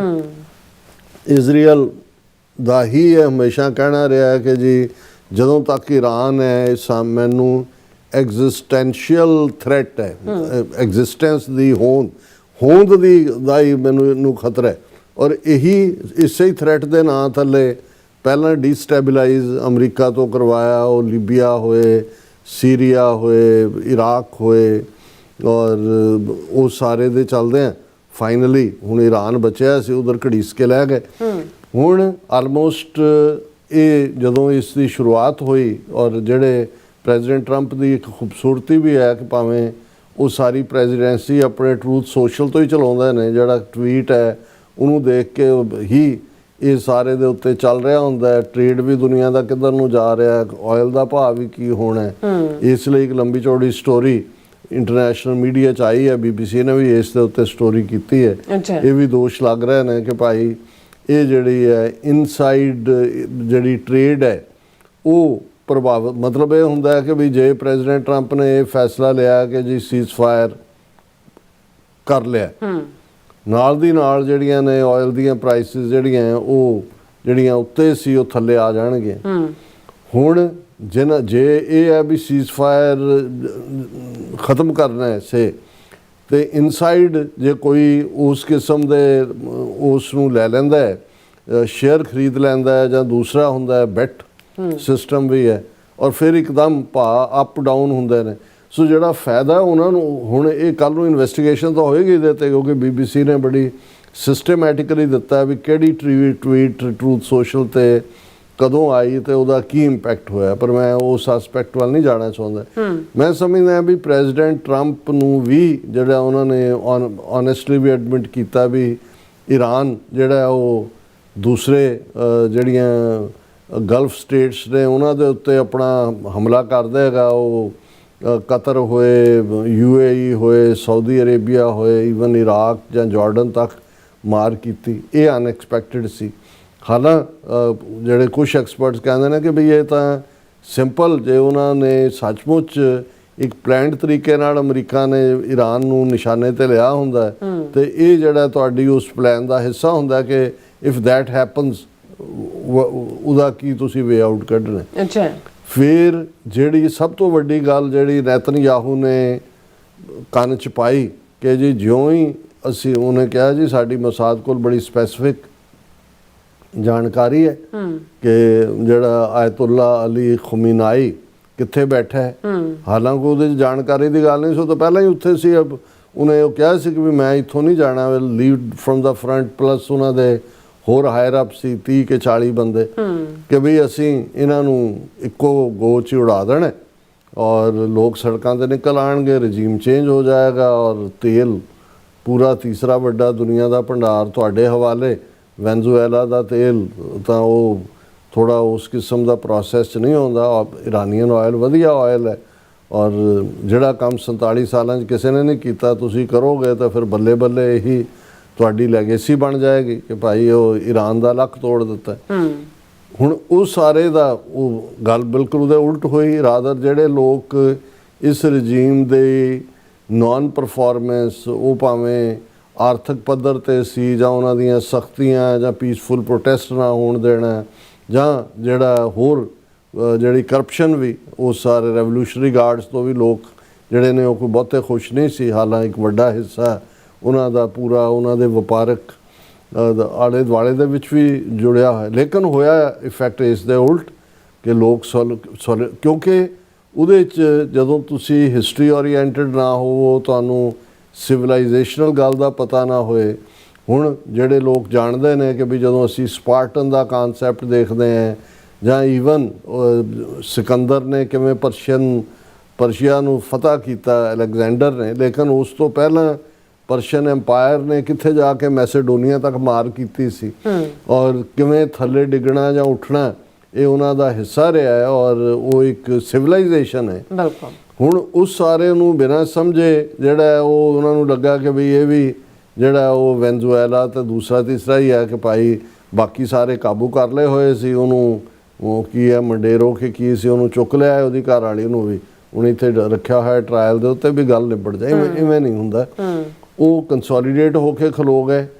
ਉਹਨਾਂ ਦੀ ਜਿਹੜੀ ਵਾਰ ਸਟ੍ਰੈਟਜੀ ਸੀ ਗਲਫ ਸਟੇਟਸ ਨੂੰ ਟਾਰਗੇਟ ਕਰਨਾ, ਔਰ ਫਿਰ ਸਭ ਤੋਂ ਜਿਹੜੀ ਮੈਂ ਸਮਝਦਾ ਵੀ ਜਿਹੜਾ ਇਸ ਨੂੰ ਆਉਣ ਵਾਲੇ ਪੀਰੀਅਡ ਦੇ ਵਿੱਚ ਵੀ ਜਦੋਂ ਇਸ ਵਾਰ ਦੇ ਅੱਡ-ਅੱਡ ਆਸਪੈਕਟਸ ਨੂੰ ਡਿਸਕਸ ਕੀਤਾ ਜਾਏਗਾ, ਤੇ ਸਟ੍ਰੇਟ ਆਫ ਹਾਰਮੂਜ਼, ਚੋਕਿੰਗ ਪੁਆਇੰਟ ਜੀ, ਸ਼ਾਹਰਗ, ਜਗਲਰ ਵੇਨ, ਜਗਲਰ ਨੂੰ ਹੱਥ ਪਾ ਲਿਆ। ਹੁਣ ਜੇ ਪੂਰੀ ਪਲੈਨਿੰਗ ਦੇ ਨਾਲ ਹੁੰਦਾ, ਅਮਰੀਕਾ ਵਾਲਿਆਂ ਨੇ ਇਹ ਵੀ ਉਸ ਪਲਾਨ ਦਾ ਹਿੱਸਾ ਹੋਣਾ ਸੀ ਕਿ ਬਈ ਉਹਨੂੰ ਤੁਸੀਂ ਕਿਵੇਂ ਕਰਨਾ। ਜੇ ਇਹ ਠੀਕ ਹੈ ਵੀ ਜਿਓਗ੍ਰਾਫਿਕਲੀ ਈਰਾਨ ਦਾ ਉਸ ਦੇ ਵਿੱਚ ਅਪਰ ਹੈਂਡ ਹੁੰਦਾ ਉਹ ਸਟ੍ਰੇਟ ਆਫ ਹਾਰਮੂਜ਼, ਲੇਕਿਨ ਇਸ ਦਾ ਵੀ ਪ੍ਰਬੰਧ ਕੋਈ ਜਿਹੜਾ ਕੀਤਾ ਜਾ ਸਕਦਾ ਸੀ ਜਾਂ ਅਲਟਰਨੇਟ ਉਸ ਦਾ ਦੇਖਿਆ ਜਾ ਸਕਦਾ ਸੀ। ਇੱਕਦਮ ਜਿਹੜੀਆਂ ਫਿਰ ਤਿੰਨੋਂ ਚੀਜ਼ਾਂ ਜਿਹੜਾ ਆਇਆ ਕਿ 3 F's ਉਹ ਸਫਰ ਕਰ ਰਹੇ ਨੇ, ਫੂਡ ਵੀ, ਫਿਊਲ ਵੀ, ਫਰਟੀਲਾਈਜ਼ਰ ਵੀ। ਫਿਰ ਇਹ ਤਾਂ ਹੋਇਆ ਜੀ 20% ਆਇਲ, ਔਰ ਇੱਕ ਸਟੇਜ 'ਤੇ ਪ੍ਰੈਜ਼ੀਡੈਂਟ ਟਰੰਪ ਨੇ ਕਿਹਾ ਵੀ ਸਾਨੂੰ ਫਰਕ ਨਹੀਂ ਪੈਂਦਾ ਕਿ ਵੀ ਸਾਡੇ ਕੋਲ ਆਪਣਾ ਆਇਲ ਹੈ, ਪਰ ਫਰਟੀਲਾਈਜ਼ਰ ਔਰ ਦੂਸਰਾ। ਸੋ ਇਹ ਮੈਂ ਬੈਕਗਰਾਊਂਡ ਸਾਰੀ ਇਸ ਲਈ ਲੈ ਕਰ ਰਿਹਾ ਕਿ ਇਸ ਸਾਰੇ ਦੇ ਵਿੱਚ ਅਮਰੀਕਾ ਅਲਟੀਮੇਟਲੀ ਫਸ ਗਿਆ। ਹੁਣ ਮੈਂ ਇਸ ਨੂੰ ਸਮਾਰਟਨੈਸ ਕਹਿੰਦਾ, ਜਿਹੜਾ ਅੱਜ ਲੇਟੈਸਟ ਟਰੂਥ ਸੋਸ਼ਲ ਦੇ ਉੱਤੇ ਉਹਨਾਂ ਦੇ ਟਵੀਟ ਨੇ, ਇਸ ਜਿਹੜੀ ਜੰਗਬੰਦੀ 40 ਦਿਨਾਂ ਦੀ ਜੰਗ ਤੋਂ ਬਾਅਦ ਜਿਹੜੀ ਜੰਗਬੰਦੀ ਹੋਈ, ਜਿਹੜੀ ਕੱਲ੍ਹ ਸਵੇਰੇ ਖ਼ਤਮ ਹੋਣ ਜਾ ਰਹੀ ਸੀ ਬੁੱਧਵਾਰ ਆਲਰੇਡੀ, ਔਰ ਇਹ ਸੀ ਕਿ ਜੇ ਦੁਬਾਰਾ ਸ਼ੁਰੂ ਹੋਏਗਾ, ਔਰ ਆਲਰੇਡੀ ਪ੍ਰੈਜ਼ੀਡੈਂਟ ਟਰੰਪ ਦੇ 2 ਦਿਨ ਤੋਂ ਧਮਕੀਆਂ ਚੱਲ ਹੀ ਰਹੀਆਂ ਸੀ ਕਿ ਫਿਰ ਅਸੀਂ ਉਹੀ ਬੌਂਬਿੰਗ ਅਸੀਂ ਉਡਾ ਦੇਵਾਂਗੇ, ਪਾਵਰ ਸਟਰਕਚਰ ਉਡਾ ਦੇਵਾਂਗੇ, ਪੁਲ ਉਡਾ ਦੇਵਾਂਗੇ, ਦੂਜੇ ਤੀਜੇ। ਉਹ ਸਾਰਾ ਇੱਕ ਖੌਫਨਾਕ ਸੀ, ਕਿਉਂਕਿ ਜਿਹੜਾ ਦੂਸਰਾ ਦੌਰ ਜਿਹੜਾ ਗੱਲਬਾਤ ਦਾ ਸ਼ੁਰੂ ਹੋਣ ਦੀ ਲਾਈਨ ਆਈ, ਉਹਦੇ 'ਚ ਇਹ ਵੀ ਆਇਆ ਕਿ ਜੀ ਪ੍ਰੈਜ਼ੀਡੈਂਟ ਜਿਹੜੇ ਨੇ ਉਹ ਕੁਸ਼ਨਰ ਔਰ ਕੀ ਹੈ ਉਹਦਾ ਦੂਸਰਾ ਤਾਂ ਜਾ ਹੀ ਰਹੇ ਨੇ, ਨਾਲ ਵੈਂਸ ਵੀ ਜਾ ਰਿਹਾ, ਪਹਿਲਾਂ ਨਹੀਂ ਸੀ ਜਾ ਰਿਹਾ। ਪਰ ਈਰਾਨ ਨੇ ਜਿਹੜਾ ਜਿੱਥੇ ਉਹਨੇ ਜੰਗ ਦੇ ਮੈਦਾਨ 'ਚ ਆਪਣੀ ਸਟ੍ਰੈਟਜੀ ਦੇ ਨਾਲ ਦੁਨੀਆ ਨੂੰ ਹੈਰਾਨ ਵੀ ਕੀਤਾ ਔਰ ਆਪਣੇ ਪੈਰ ਵੀ ਜਮਾਏ ਨੇ, ਉੱਥੇ ਬਹੁਤਿਆਂ ਨੂੰ ਇਹ ਨਜ਼ਰ ਆਇਆ ਵੀ ਡਿਪਲੋਮੇਸੀ ਦੇ ਵਿੱਚ ਵੀ ਜਿਹੜਾ ਉਹਨਾਂ ਨੇ ਸਟ੍ਰਿਕਟ ਲਾਈਨ ਲਈ, ਕਿਉਂਕਿ ਇਸ ਦੌਰਾਨ ਅਮਰੀਕਾ ਨੇ ਸਟੇਟ ਆਫ ਹਾਰਮੂਜ਼ ਤਾਂ ਉਹਨਾਂ ਦੇ ਕਾਬੂ 'ਚ ਸੀ, ਉਹਨਾਂ ਦਾ ਬਲੌਕੇਡ ਕਰ ਦਿੱਤਾ ਕਿ ਜਿਹੜਾ ਵੀ ਇਰਾਨੀਅਨ ਸ਼ਿਪ ਇੱਥੋਂ ਨਿਕਲੇਗਾ, ਔਰ ਜਿਹੜੇ ਨਿਕਲੇ ਉਸ ਦੇ ਉੱਤੇ ਇੱਕ ਦੇ ਉੱਤੇ ਕਬਜ਼ਾ ਵੀ ਕਰ ਲਿਆ, ਜਿਹਨੂੰ ਲੈ ਕੇ ਸੀਜ਼ ਫਾਇਰ, ਈਰਾਨ ਨੇ ਕਿਹਾ ਕਿ ਸੀਜ਼ ਫਾਇਰ ਦੀ ਵਾਇਲੇਸ਼ਨ ਕੀਤੀ ਹੈ। ਲੈਬਨਾਨ ਦੇ ਵਿੱਚ ਨੈਤਨਯਾਹੂ ਨੇ ਕਿਹਾ ਜੀ ਅਸੀਂ ਤਾਂ ਉਸ ਸੀਜ਼ ਫਾਇਰ ਦਾ ਹਿੱਸਾ ਹੀ ਨਹੀਂ, ਪਰ ਈਰਾਨ ਨੇ ਦੂਸਰੇ ਦੌਰ ਦੀ ਈਵਨ ਗੱਲਬਾਤ ਦੇ ਨੂੰ ਇਨੀਸ਼ੀਏਟ ਕਰਨ ਤੋਂ ਵੀ ਨਾ ਕਰ ਦਿੱਤੀ। ਇਹ ਕਹਿ ਕੇ ਕਿ ਵੀ ਜਦੋਂ ਤੱਕ ਉਹ ਵੀ ਪ੍ਰੈਜ਼ੀਡੈਂਟ ਟਰੰਪ ਨੇ ਨੈਤਨਯਾਹੂ ਦੇ ਉੱਤੇ ਐਸਰਟ ਕਰਕੇ ਉਹਨੂੰ, ਜਿਹਦੇ 'ਚ ਉਹਨਾਂ ਨੇ ਫੋਰਬਿਡ ਕੀਤਾ ਕਿ ਬਈ ਹੁਣ ਬੰਬਾਰੀ ਨਹੀਂ, ਇਨਫ ਇਜ਼ ਇਨਫ ਕਹਿ ਕੇ, ਉਹ ਵੀ ਇਨ ਪਲੇਸ ਭਾਵੇਂ ਉਹਨੂੰ ਵਾਇਲੇਟ ਵੀ ਕਰ ਰਹੇ ਨੇ, ਹੋ ਗਿਆ। ਹੁਣ ਇਹਨਾਂ ਨੂੰ ਸੀ ਫਿਰ ਦਬਾਅ ਬਣਾਉਣਾ ਸ਼ੁਰੂ ਹੋਇਆ ਕਿ ਵੀ ਜੀ ਈਰਾਨ ਦੇ ਉੱਤੇ ਤੁਹਾਡਾ ਕਿ ਵੀ ਜਿਹੜਾ ਉਹ ਨਿਊਕਲੀਅਰ ਡਸਟ ਸਾਡੇ ਹਵਾਲੇ ਕਰਨੇ ਪਏਗੀ, ਅਸੀਂ ਡਿੱਗ ਕਰਕੇ ਲਿਆਵਾਂਗੇ, ਅਸੀਂ ਸਟੇਟ ਆਫ ਹਾਰਮੂਜ਼ ਖੁੱਲ੍ਹੀ ਛੱਡਣੀ ਪਏ। ਉਹਨਾਂ ਨੇ ਖੋਲ੍ਹ ਦਿੱਤੀ, ਇਹਨਾਂ ਨੇ ਬਲੌਕੇਡ ਨਹੀਂ ਚੁੱਕਿਆ। ਉਹਨਾਂ ਨੇ ਕਿਹਾ ਜੀ ਅਸੀਂ ਉਹਨਾਂ ਦੇ ਟੀਵੀ ਨੇ ਵੀ ਕਿਹਾ ਅਸੀਂ ਨਹੀਂ ਭੇਜ ਰਹੇ ਆਪਣਾ ਕੋਈ ਵੀ ਡੈਲੀਗੇਸ਼ਨ। ਅੱਛਾ ਹੁਣ ਇੱਧਰ ਤਿਆਰ ਨੇ ਜਹਾਜ਼ ਬੈਠੇ, ਪਾਕਿਸਤਾਨ ਨੇ ਇਸਲਾਮਾਬਾਦ 'ਚ ਹੋਸਟ ਕਰਨ ਦੇ ਲਈ ਸਾਰੇ ਪ੍ਰਬੰਧ ਕੀਤੇ ਹੋਏ ਨੇ ਔਰ ਇਹ ਪਿਛਲੇ ਅੱਜ ਸ਼ਾਮ ਤੱਕ ਵੀ ਇਸ ਨੂੰ ਲੈ ਕੇ ਅਨਸਰਟਨਟੀ ਸੀ ਕਿ ਵੀ ਇਹ ਸੀਜ਼ਫਾਇਰ ਖਤਮ ਹੋ ਰਿਹਾ ਹੈ, ਕੀ ਸੀਜ਼ਫਾਇਰ ਐਕਸਟੈਂਡ ਹੋਏਗਾ। ਜੇ ਐਕਸਟੈਂਡ ਹੁੰਦਾ ਹੈ ਤੇ ਕੋਈ ਇਹ ਤਾਂ ਅਮਰੀਕਾ ਦੀ ਵੀ ਬੇਇੱਜ਼ਤੀ ਆ ਔਰ ਹੋਸਟ ਦੀ ਵੀ ਕਿ ਵੀ ਈਰਾਨ ਨੇ ਕਿਹਾ ਵੀ ਅਸੀਂ ਨਹੀਂ ਭੇਜਣਾ ਡੈਲੀਗੇਸ਼ਨ ਕੋਈ ਵੀ। ਉਹ ਕਹਿੰਦੇ ਗੱਲ ਹੀ ਕੋਈ ਨਹੀਂ, ਅਸੀਂ ਗੱਲ ਹੀ ਨਹੀਂ ਕਰਨੀ ਹੈ। ਪਹਿਲਾਂ ਚੱਕੋ ਉਹਦਾ ਸਟੇਟ ਆਫ ਹਾਰਮੂਜ਼ ਦਾ ਜਿਹੜਾ ਤੁਸੀਂ ਬਲੌਕੇਡ ਕੀਤਾ ਹੋਇਆ ਬੰਦ ਕਰੋ ਵਾਇਲੇਸ਼ਨ। ਸੋ ਮਤਲਬ ਐਜ਼ ਏ ਇਕੁਅਲ ਜਿਹੜਾ ਈਰਾਨ ਨੇ ਆਪਣਾ ਰੱਖਿਆ, ਡਿਪਲੋਮੈਟਿਕ ਵੀ ਰੱਖਿਆ। ਹੁਣ ਪ੍ਰੈਜ਼ੀਡੈਂਟ ਟਰੰਪ ਦੇ ਸਾਹਮਣੇ ਇਹ ਠੀਕ ਹੈ ਵੀ ਅਲਟੀਮੇਟਲੀ ਉਹਨਾਂ ਨੇ ਕਾਲ ਆਫ ਤੁਹਾਡੀ ਕੌਨਸ਼ੀਅਸ ਵੀ ਹੁੰਦੀ, ਉਹਨਾਂ ਨੂੰ ਲੱਗਾ ਕਿ ਵੀ ਜੇ ਜੰਗ ਦੇ ਵਿੱਚ ਅੱਗੇ ਗਏ ਤੇ ਜਦੋਂ ਤੱਕ ਅਕਤੂਬਰ ਨਵੰਬਰ ਆਣਾ ਇਲੈਕਸ਼ਨਾਂ, ਜੰਗ ਮੁੱਕਣੀ ਨਹੀਂ, ਬੋਡੀ ਬੈਗਸ ਆਣੇ ਸ਼ੁਰੂ ਹੋ ਜਾਣੇ ਨੇ। ਆਲਰੇਡੀ ਪਬਲਿਕ ਓਪੀਨੀਅਨ ਜਿਹੜਾ ਉਹ ਅਗੇਂਸਟ ਹੈ ਇਸ ਜੰਗ ਦੇ ਔਰ ਅਸੀਂ ਲੂਜ਼ਰ ਹੋਵਾਂਗੇ। ਸੋ ਇਹ ਮੈਂ ਕ੍ਰੈਡਿਟ ਦਿੰਦਾ ਪ੍ਰੈਜ਼ੀਡੈਂਟ ਟਰੰਪ ਨੂੰ ਕਿ ਵੀ ਜਿੱਥੇ ਇੱਕ ਪਾਸੇ ਇਹ ਕਿਹਾ ਜਾ ਰਿਹਾ ਸੀ ਕਿ ਐਸਕੇਲੇਸ਼ਨ ਵੱਲ ਜਾ ਰਿਹਾ, ਐਸਕੇਲੇਸ਼ਨ ਲਫ਼ਜ਼ ਸਾਰੇ ਐਕਸਪਰਟ ਯੂਜ਼ ਕਰ ਰਹੇ ਸੀ, ਪਰ ਪ੍ਰੈਜ਼ੀਡੈਂਟ ਟਰੰਪ ਨੇ ਇਹ ਵੀ ਦੱਸਤਾ ਕਿ ਡੀ ਐਸਕੇਲੇਸ਼ਨ ਕੀ ਹੁੰਦੀ ਹੈ ਤੇ ਕਿਵੇਂ ਕੁਇਕਲੀ ਕੀਤੀ ਜਾਂਦੀ। ਹੁਣ ਨੇਤਨਯਾਹੂ ਅਜੇ ਵੀ ਸਪੋਇਲਰ ਹੈ, ਉਹਨੇ ਲਬਨਾਨ 'ਚ ਹਟਣਾ ਨਹੀਂ ਹੈ। ਹੋ ਮੇਬੀ ਈਰਾਨ ਉਹਦੇ ਨਾਲ ਉਲਝਦਾ ਵੀ ਰਹੇ, ਲੇਕਿਨ ਹਾਲ ਦੀ ਘੜੀ ਜਿਹੜਾ ਲੇਟੈਸਟ ਪ੍ਰੈਜ਼ੀਡੈਂਟ ਟਰੰਪ ਨੇ ਲਾਈਨ ਲਈ ਇਹਦੇ ਥੱਲੇ ਇਹ ਹੈ ਕਿ ਵੀ ਭਾਵੇਂ ਇਨਡੈਫੀਨਿਟ ਤਲਵਾਰ ਤਾਂ ਲਟਕਦੀ ਰਹੇਗੀ ਈਰਾਨ ਦੇ ਸਿਰ ਦੇ ਉੱਤੇ, ਤੇ ਈਰਾਨ ਨੇ ਬਾਕੀਆਂ ਦੇ ਲਟਕਾਈ ਹੋਈ ਹੈ ਸਟੇਟ ਆਫ ਹਾਰਮੂਜ਼ ਕਾਬੂ ਕਰਕੇ ਕਿ ਉਹਦੀ ਉਹ ਚਾਰਜ ਕਰੇਗਾ ਨਹੀਂ ਕਰੇਗਾ, ਇਹ ਬਲੌਕੇਡ ਚੁੱਕਣਗੇ ਨਹੀਂ ਚੁੱਕਣਗੇ।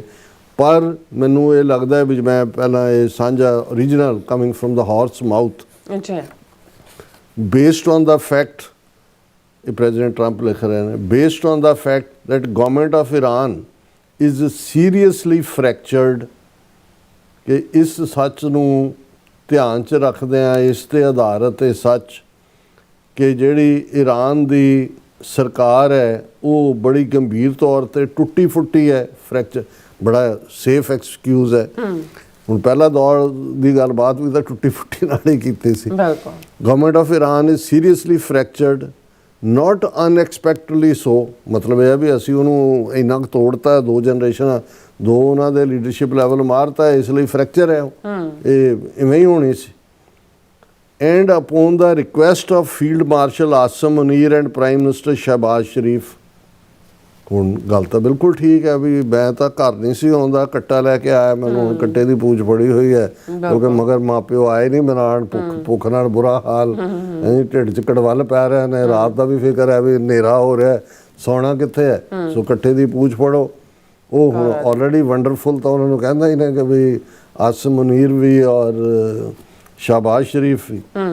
Based on the fact that government of Iran is seriously fractured not unexpectedly so, and upon the request of Field Marshal Asim Munir and Prime Minister Shahbaz Sharif of Pakistan, we have been asked to hold our attack on the country of Iran until such time, ਸਾਨੂੰ ਇਹ request ਕੀਤੀ ਗਈ ਹੈ ਕਿ ਅਸੀਂ Iran ਦੇ ਉੱਤੇ ਹਮਲੇ ਰੋਕ ਦਈਏ ਉਸ ਵਕਤ ਤੱਕ as their leaders and representatives can come up with a unified proposal, ਉਦੋਂ ਤੱਕ ਜਦੋਂ ਤੱਕ ਉਹਨਾਂ ਦੇ ਲੀਡਰ ਤੇ ਉਹਨਾਂ ਦੇ ਨੁਮਾਇੰਦੇ ਇੱਕ ਸਾਂਝੀ ਪ੍ਰਪੋਜ਼ਲ ਦੇ ਨਾਲ ਜਿਹੜੀ ਗੱਲਬਾਤ ਦੇ ਲਈ ਜਿਹਦਾ ਆਧਾਰ ਬਣੇ ਉਹ ਸਾਹਮਣੇ ਆਉਣ। I have therefore directed our military to continue the blockade, ਮੈਂ ਆਪਣੀ ਫੌਜ ਨੂੰ ਇਹ ਹਦਾਇਤ ਕੀਤੀ ਹੈ ਕਿ ਬਲੌਕੇਡ ਤਾਂ ਜਾਰੀ ਰਹੇਗਾ। ਅੱਛਾ। ਐਂਡ ਇਨ ਆਲ ਅਦਰ ਰਿਸਪੈਕਟਸ, ਤੇ ਬਾਕੀ ਵੀ ਜੋ ਪਾਬੰਦੀਆਂ ਨੇ ਜਾਰੀ ਰਹਿਣਗੀਆਂ। ਰਿਮੇਨ ਰੈਡੀ ਐਂਡ ਏਬਲ, ਵੀ ਤਿਆਰ ਵੀ ਰਹੋ ਬਿਲਕੁਲ ਕਿਸੇ ਵੀ ਜਿਹੜੀ ਹੈ ਉਹ ਅਣਸੁਖਾਵੀਂ ਘਟਨਾ ਦਾ ਮੁਕਾਬਲਾ ਕਰਨ ਦੇ ਲਈ। And will therefore extend the ceasefire, ਔਰ ਉਦੋਂ ਤੱਕ ਹੁਣ ਇਹ ਸੀਜ਼ਫਾਇਰ ਜਾਰੀ ਰਹੇਗਾ until such time as their proposal is submitted, ਜਦੋਂ ਤੱਕ ਈਰਾਨ ਦੀ ਲੀਡਰਸ਼ਿਪ ਇਕੱਠੇ ਹੋ ਕੇ ਆਪਣੀ ਪ੍ਰਪੋਜ਼ਲ ਸਬਮਿਟ ਨਹੀਂ ਕਰਦੇ। ਐਂਡ ਡਿਸਕਸ਼ਨਸ ਆਰ ਕਨਕਲੂਡਡ, ਤੇ ਜਿਹੜੀ ਵਿਚਾਰ ਚਰਚਾ ਉਹ ਮੁਕੰਮਲ ਨਹੀਂ ਹੁੰਦੀ ਵਨ ਵੇ ਔਰ ਦਾ ਅਦਰ, ਇਧਰਲੀ ਜਾਂ ਉਧਰਲੀ। ਸੋ ਇਹ ਬੜਾ ਸਮਾਰਟ ਤਰੀਕਾ ਹੈ। ਨਾਈਸ। ਇਸ ਦੇ ਨਾਲ ਉਹਨਾਂ ਨੇ ਜਿਹੜਾ ਹੈ ਉਹ ਆਪਣੇ ਆਪ ਨੂੰ ਇਸ ਚੋਂ ਕੱਢ ਲਿਆ, ਦਲਦਲ ਚੋਂ। ਜੀ। ਹੁਣ ਇਜ਼ਰਾਈਲ ਫਰਦਰ ਸਪੋਇਲ ਉਹ ਲੈਬਨਾਨ 'ਚ ਤਾਂ ਆਪਣੀ ਸ਼ਰਾਰਤ ਜਾਰੀ ਰੱਖੇਗਾ, ਲੇਕਿਨ ਈਰਾਨ ਵੀ ਇਸ ਸਾਰੇ ਚੋਂ, ਇਹਨੂੰ ਤੁਸੀਂ ਵਿਨ ਵਿਨ ਸਿਚੁਏਸ਼ਨ ਤਾਂ ਨਹੀਂ ਕਹਿ ਸਕਦੇ, ਪਰ ਇਹ ਹੈ ਕਿ ਵੀ ਦੋਵਾਂ ਨੇ ਹਾਲ ਦੀ ਘੜੀ ਆਪਣੇ ਘੋੜੇ ਜਿਹੜੇ ਨੇ ਉਹ ਹੋਲਡ ਕਰ ਲਏ ਨੇ, ਔਰ ਇਹ ਬੈਲੈਂਸ ਕੀਤਾ ਜਾਏਗਾ ਸਾਰੇ ਵੀ ਕੌਣ ਕਿੱਥੇ ਕੀ ਪ੍ਰਭਾਵਿਤ ਹੁੰਦਾ ਹੈ। ਜਿਹੜੀਆਂ ਗਲਫ ਸਟੇਟਸ ਨੇ ਉਹਨਾਂ ਨੇ ਵੀ ਸੁੱਖ ਦਾ ਸਾਹ ਲਿਆ, ਨਹੀਂ ਤਾਂ UAE ਨੇ ਤਾਂ ਕਹਿ ਦਿੱਤਾ ਸੀ ਕਿ ਭਾਈ ਸਾਡੀ ਤਾਂ ਇਕਨੋਮੀ ਦਾ ਬੁਰਾ ਹਾਲ, ਹੁਣ ਸਾਡੀ ਮਦਦ ਕਰੋ। ਹਾਲਾਂ ਟਰੰਪ ਨੇ ਕਿਹਾ ਕਿ ਜੀ ਅਸੀਂ ਤਾਂ ਸਮਝਦੇ ਸੀ ਬਹੁਤ ਅਮੀਰ ਨੇ, ਹੁਣ ਇਹਨਾਂ ਨੂੰ ਵੀ ਲੋੜ, ਕਿਉਂਕਿ ਸਭ ਕੁਝ ਤਾਂ ਬੰਦ ਪਿਆ ਹੈ। ਔਰ ਇਸ ਸਾਰੇ ਦੇ ਚੱਲਦੇ ਆ ਜਿਹੜਾ ਇਸ ਨੂੰ ਘੱਟੋ ਘੱਟ ਅਸੀਂ ਪੋਜ਼ਿਟਿਵ ਨਜ਼ਰੀਏ ਤੋਂ ਦੇਖਦੇ ਹਾਂ ਕਿ ਭਾਈ ਤਲਵਾਰ ਤਾਂ ਲਟਕਦੀ ਰਹੇਗੀ, ਵਾਇਲੇਸ਼ਨਸ ਵੀ ਹੋਣਗੀਆਂ, ਨੈਰੇਟਿਵ ਵੀ ਆਪੋ ਆਪਣੇ ਸਿਰਜੇ ਜਾਣਗੇ, ਪਰ ਈਰਾਨ ਨੇ ਜਿਹੜਾ ਇਸ ਸਾਰੇ ਦੇ ਵਿੱਚ ਇਹ ਜੋ ਵੀ ਹਾਸਲ ਕੀਤਾ ਉਹਦੇ ਉਹਨਾਂ ਦਾ ਆਰਥਿਕ ਤੌਰ 'ਤੇ ਬਹੁਤ ਮਾੜਾ ਹਾਲ ਹੈ। ਉਹਨਾਂ ਦੀ ਪੂਰੀ ਰਿਪੋਰਟ ਹੈ ਵੀ ਕਿੰਨੇ ਬੇਰੁਜ਼ਗਾਰ ਨੇ, ਕੀ ਚੱਲ ਰਿਹਾ ਹੈ। ਉਹਨਾਂ ਦਾ ਆਲਰੇਡੀ 70,000 ਤੋਂ ਜ਼ਿਆਦਾ ਤਾਂ ਸਟ੍ਰਾਈਕਸ ਹੋਈਆਂ, ਉਹਨਾਂ ਦਾ ਇਨਫਰਾਸਟ੍ਰਕਚਰ ਸਾਰਾ। ਸੋ ਦੋਨੋਂ ਪਾਸੇ ਜਿਹਨੂੰ ਕਹਿੰਦੇ ਨੇ ਕਿ ਆਪਣਾ ਭਾਰ ਜੋਖਣਾ, ਤੇ ਇਹ ਸਾਰੇ ਚੋਂ ਘੱਟੋ ਘੱਟ ਜਿਹੜੇ ਪ੍ਰੈਜ਼ੀਡੈਂਟ ਟਰੰਪ ਅੱਜ ਕੱਲ੍ਹ ਥੋੜ੍ਹੇ ਬਹੁਤ ਰੈਟਲਡ ਵੀ ਲੱਗਦੇ ਸੀ, ਨਾਰਮਲ ਵਾਂਗ ਨਹੀਂ ਸੀ ਲੱਗਦੇ, ਇਹ ਘੱਟੋ ਘੱਟ ਇਹ ਕਹਿ ਸਕਣਗੇ ਕਿ ਵੀ ਭਲਾ ਹੋਇਆ ਮੇਰਾ ਚਰਖਾ ਟੁੱਟਾ, ਜਿੰਤਾ ਜਾਬੋਂ ਛੁੱਟੀ। ਹਾਲ ਦੀ ਘੜੀ ਚਰਖਾ ਟੁੱਟਿਆ, ਹੁਣ ਜੇ ਕੋਈ ਨਵਾਂ ਗਿਫਟ ਕਰਦੇ ਚੰਨਣ ਦਾ ਚਰਖਾ ਹੁੰਦਾ ਸੀ ਇੱਕ ਖਾਸ ਤਰੀਕੇ ਦਾ, ਤੇ ਉਹ ਹੁਣ ਜਦੋਂ ਤੱਕ ਕੋਈ ਨੈਤਨਯਾਹੂ ਨਵਾਂ ਬਣਾ ਕੇ ਕੋਈ ਚਰਖਾ ਦੇ ਦੇ ਕਿ ਟਰੰਪ ਸਾਹਿਬ ਕੱਤੋ, ਪਰ ਉਦੋਂ ਤੱਕ ਜਿਹੜਾ ਇਹ ਨੈਤਨਯਾਹੂ ਦਾ ਦਿੱਤਾ ਚਰਖਾ ਸੀ, ਹਾਲ ਦੀ ਘੜੀ ਚੁੱਕ ਕੇ ਟਰੰਪ ਨੇ ਕੰਧ 'ਚ ਮਾਰਿਆ ਕਿ ਭਾਈ ਮੇਰੀ ਜਾਨ ਛੁੱਟੀ। ਔਰ ਈਰਾਨ ਨੇ ਵੀ, ਮੈਂ ਸਮਝਦਾ ਵੀ ਉਹ ਇਹ ਗੱਲ ਮੁੱਕੀ ਨਹੀਂ ਹੈ, ਲੇਕਿਨ ਹਾਲ ਦੀ ਘੜੀ ਟਲੀ ਹੈ, ਪਰ ਤਬਾਹੀ ਤੋਂ, ਜੰਗ ਤੋਂ ਘੱਟੋ ਘੱਟ ਹਾਲ ਦੀ ਘੜੀ ਛੁਟਕਾਰਾ ਹੋਇਆ। ਬਿਲਕੁਲ ਡਾਕਟਰ ਸਾਹਿਬ, ਤੁਹਾਡਾ ਬਹੁਤ ਬਹੁਤ ਸ਼ੁਕਰੀਆ। ਸਵਾਤ ਲੈਣੇ ਬ੍ਰੇਕ, ਔਰ ਬ੍ਰੇਕ ਤੇ ਜਾਣ ਤੋਂ ਪਹਿਲਾਂ ਅਸੀਂ ਪ੍ਰਦਰਸ਼ਕਾਂ ਦੇ ਸਰੋਤਿਆਂ ਨੂੰ ਅਪੀਲ ਤੇ ਬੇਨਤੀ ਕਰਦੀ ਹਾਂ ਵਿਊਅਰਸ, ਜਿਸ ਤਰ੍ਹਾਂ ਤੁਸੀਂ ਜਾਣਦੇ ਹੋ ਕਿ TV 84 ਹੱਕ ਸੱਚ ਇਨਸਾਫ ਦੀ ਆਵਾਜ਼ ਬੁਲੰਦ ਕਰ ਰਿਹਾ। ਇਹ ਆਵਾਜ਼ ਤੁਹਾਡੇ ਪਿਆਰ ਸਦਕਾ, ਤੁਹਾਡੇ ਵਿਸ਼ਵਾਸ ਸਦਕਾ, ਤੁਹਾਡੇ ਡੋਨੇਸ਼ਨ ਸਦਕਾ ਹੀ ਹੋ ਸਕਦੀ ਹੈ। ਸੋ ਅਸੀਂ ਚਾਹਾਂਗੇ ਕਿ ਤੁਸੀਂ TV 84 ਦੀ ਚੜ੍ਹਦੀ ਕਲਾ ਲਈ ਵੱਧ ਤੋਂ ਵੱਧ ਡੋਨੇਟ ਕਰੋ। ਡੋਨੇਟ ਕਰਨ ਲਈ ਸਾਡੀ ਵੈਬਸਾਈਟ TV84.tv ਤੇ ਜਾ ਕੇ ਪੇਪਲ ਦੀ ਵਰਤੋਂ ਕਰਕੇ 1 ਟਾਈਮ ਡੋਨੇਟ ਕਰ ਸਕਦੇ ਹੋ, ਮੰਥਲੀ ਡੋਨੇਟ ਵੀ ਕਰ ਸਕਦੇ ਹੋ। ਤੁਸੀਂ TV 84 ਦੇ ਨਾਮ ਤੇ ਚੈੱਕ ਬਣਾ ਕੇ ਸਾਨੂੰ ਮੇਲ ਵੀ ਕਰ ਸਕਦੇ ਹੋ ਸਾਡੇ ਇਸ ਪਤੇ ਤੇ 36-01 37 ਐਵਨਿਊ ਲੌਂਗਲੈਂਡ ਸਿਟੀ, ਨਿਊਯਾਰਕ 11101 USA, ਜਾਂ ਫਿਰ ਤੁਸੀਂ ਸਾਨੂੰ ਫੋਨ ਰਾਹੀਂ ਵੀ ਸੰਪਰਕ ਕਰ ਸਕਦੇ ਹੋ 5166619184। ਤੁਸੀਂ ਸਾਨੂੰ ਈਮੇਲ ਵੀ ਕਰ ਸਕਦੇ ਹੋ info@tv84.tv ਤੇ। ਅਸੀਂ ਤੁਹਾਡੇ ਤਹਿ ਦਿਲ ਤੋਂ ਸ਼ੁਕਰਗੁਜ਼ਾਰ ਹੋਵਾਂਗੇ। ਸੋ ਇੱਥੇ ਲੈਣੇ ਬ੍ਰੇਕ। ਵਿਊਅਰਸ ਤੋਂ ਸਾਨੂੰ ਇਸ ਤਰ੍ਹਾਂ ਬਣੇ ਰਹਿਣਾ, ਮਿਲਦੇ ਹਾਂ ਆਫਟਰ ਦਿਸ ਸ਼ਾਰਟ ਬ੍ਰੇਕ।